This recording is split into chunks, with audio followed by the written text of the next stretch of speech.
everyone. Welcome back to another episode of Victoria L, your women's holistic health strategies. I am here today to talk to you about the crazy up and downs of the unpredictable phase of perimenopause and give you some honesty, some humor, and a whole lot of sisterhood here. I am your host, Victoria. And like I said, today I'm sharing my personal journey through perimenopause along with some of the helpful tips and advice that I have picked up along the way. So grab your favorite cup of coffee or a cup of tea and let's get comfy and we are going to chat about this. Okay. And if you're driving, please just keep your eyes on the road. When I first started to notice the signs of perimenopause, I felt like I was on this roller coaster. One of those horrible memes, where you're on the roller coaster, you see the person and their like seatbelt's not properly fastened and they're sliding all over the place and they're falling out. 1 minute you're like all fine, you're on top of the world, and then the next you're crying because you saw a cute picture about laundry detergent on your Facebook feed, right? Can anyone else relate? I know it's not just me here, but let's rewind a bit. This all really started for me a couple of years ago. I've shared my story many times, and I remember it quite vividly. I stepped on the scale one morning and I was just in utter shock because I had all of a sudden, in this span of 4 months, literally put on 40 pounds. It felt like instantly. It felt like the weight had come out of nowhere. And I was feeling really self-conscious about it. I was frustrated because, like I've shared with you guys before, at the time I was doing all the right things. I was doing the workouts and the eating rights and all the things that were supposed to be done, right? But yet none of my clothes fit anymore and I was really uncomfortable in my body. And then the night sweats kicked in. I would wake up completely like drenched. It was nasty. And I felt like I had been sitting in a sauna sweating my butt off, but I wasn't. So then I'd have to get up and get changed, and like towel myself off. It was so gross. And then sleep started to become this like elusive creature that I never seemed to connect with anymore. And I found myself exhausted, irritable, um, hungry all the time. That was another thing. It was like all these weird symptoms. And then after that, other symptoms started to kick in. I was noticing mood swings. My period started to get even more irregular. Things were going really wonky. And I began to feel like I was a stranger in my own body. It really did. It was both kind of like baffling and frustrating at the same time. But what helped me the most was getting into social media, finding other accounts that were actually talking about this, and connecting with other women who were willing to talk about this. It really was something that helped me. And that's why I show up here every week to try and share a little bit with you guys, and in hopes that maybe a little tidbit of what I share will go ping, that sounds like me, and I don't feel alone. Because just knowing that this was okay, this was a phase, this is happening, and I'm not alone, it actually made a huge, huge difference in my life and how I started to approach it. So I wanted to share with you today, like I said, a couple of the different things that have really helped me. Some of the things that I've learned along this journey so far, and I want to share them with you. So the number one thing I had to really learn was that it was okay to embrace the changes. It was okay to be okay with it, right? To understand, to be like, this is happening. My body is changing and I'm going to embrace it. And because your body is going through a lot at this time, it is easy to get frustrated. It is easy to get like mad at what's happening and to have those emotions. And those are totally legit emotions and you should have them. But when you try to embrace these changes as, a natural part of your life, this is part of our cycle. It is natural. It really did help me to see it that way. And it is okay to have bad days. But it's also good to celebrate those good days, right? To celebrate the days when you remember why you walked in the room. And the second thing that is really helping me is to stay active. Exercise has been a big game changer for me, but not exercise as like the traditional idea of you have to work out every day. For me, it's been the acknowledgement that my body needs movement every single day in some shape or form, right? So doing my daily walks will do wonders for me. And I noticed so many other women in this phase are starting to do the same, going for those daily walks, that these walks that help improve your mood and your overall well being. Our bodies are meant for movement, right? So being able to get out and enjoy activity, whether it's yoga or dancing or those walks, or even like getting out for gardening, just being aware that we weren't designed for a sedentary lifestyle. So when we hit this midlife and things start to get sore and cranky, the best thing you can do is find a way to move through those things, right?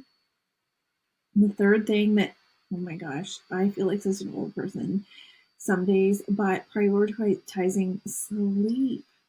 Okay. I know, easier said than done. Because you have those night sweats, the insomnia, the sleep, like the craziness of life. Sleep can just be completely elusive. But since I've really stepped up into creating a bedtime routine and making sure that, like, I am not in bed any later than 10 p.m. I don't care. It is 10 p.m. I am in bed. I am that old person. But I am up early in the morning as well. But creating a routine that signals to your brain, hey, we're going to sleep now, right? Whatever that is for you. And looking at it as a way to help your body unwind. For me, I love to do a hot tub. I drink my magnesium in the hot tub, um, maybe watch a show, and then a meditation, and then sleep. And that's how it goes, right? But finding those practices that allow you to drop into your circadian rhythms and it actually help you fall asleep better. The one thing that's really helped me as well is to avoid, at least an hour before bed, avoid phones, blue light screens, any of that kind of stuff, or anything that you find will like trigger you to start thinking. Try to avoid those things. And the fourth thing, I talk about this so much, nutrition, guys. Your nutrition matters. What you fuel your body with matters. It really, really does, especially right now in this phase when your body is asking for extra support to build and create hormone systems. As your hormone systems, I mean, like start to deplete and change. So eating a balanced diet rich in fruits, vegetables, those grains, proteins, all those things that can help manage these symptoms that pop up really. And it's one of the reasons why in my course guide, I give everyone a complete nutrition breakdown for each part of their cycle, because each part of your cycle is a little bit different and each part of your cycle is requiring a little bit different. And yes, as we start to move through midlife, our cycles change too. Maybe we don't have ovulation every month, or maybe we don't have menstruation every month. But knowing how you can support your body and finding a rhythm with your body, maybe which I've talked about before, seed cycling. Guys, seed cycling changed my cycle so much. And I am an advocate for it, right? I started incorporating more flax seeds into my meals, which seemed to actually start to help with like the symptoms, the night sweats, and all that kind of stuff. And don't forget staying hydrated. This is huge. Um, I talk about this in my morning guide. If you don't have it yet, it should still be on the website. I will double check this after the recording. If not, I will make sure it's back up there. But I have a guide to your best morning, and one of the things that I really, really, really appreciate doing in the morning for my body really appreciates. I mean, is getting. I put like a grain of Celtic salt under my tongue, and then I drink some water. And that boosts electrolytes so much and helps you really stay hydrated, right? Because your body can only do so much if you're not fueling it properly. And number five, guys, seek support. Please, please, please, please. whether, it's a close friend, a support group, if you have a therapist, if you have someone you can talk to who is also going through these changes. Sometimes just being able to share experiences can kind of lighten that emotional load. Because if you feel less alone, then you're not going bonkers crazy, right? And number 6, educate yourself. This is a huge part of why I'm offering the course, why I put this all together, why I'm doing what I'm doing. Because when you have the knowledge, you have the power. You can read up on perimenopause, you can listen to the podcasts like this one. There's so many amazing women talking about this out there. And, don't hesitate to reach out to your healthcare practitioners to ask questions too, especially if you have a really good healthcare practitioner that is willing to talk to you about your hormones and what's going on in your body, willing to do those tests to look and see what's happening, right? The more you know, the better prepared you'll be to handle the changes as they come. I know that I am just starting into this. I know that it smacked me like a Mack truck coming down a highway. I totally understand that. And I know that there's going to be parts of all of these phases and changes that I'm going to have to face head on. And I'm looking forward to being able to face them and to build knowledge around them and all the great stuff, taking my own advice as well. And I actually, while we're talking about reaching out and sharing, I wanted to share a little funny story with you guys. So this happened to me probably about a month ago. I was in the grocery store. I had actually forgot my list. Not something that I normally do. I always go with my list, and I had forgotten it, but I could pretty much remember what it was that I had on it and what I needed. I had left my 28-day strategy book at home, and I didn't bring it with me because the book has the grocery list in it, right? I just go and pick up everything that's on that list. So here I am, I'm walking the grocery store trying my best to remember all the stuff that I had put on the list. And then all of a sudden, like, I'm having one of those brain fog moments. I call them a brain fart, right? I'm standing in this aisle. I'm staring at the shelves. I am completely, completely forgetting what it is that I needed. I am like, oh my God, I know I'm in this aisle for a reason. Why am I here? And I'm just frustrated with myself because I can't for the life of me pull up the reason why I walked into that grocery store aisle. So here I am after a couple awkward minutes. There's a lady a little bit older than me, well, about 15, 20 years older than me, comes down the aisle, standing there, she's kind of looking at me like, what's going on with you? Why are you, I think I was staring at the pasta, and I was like, I can't remember if I needed pasta or if it was rice. Anyways, so this lady kind of looking at me, I think she knew exactly what was happening, to be honest. And I turned to the lady and I say, do you ever walk into a room and forget why you're there? Like, I have no idea what it was I was supposed to pick up.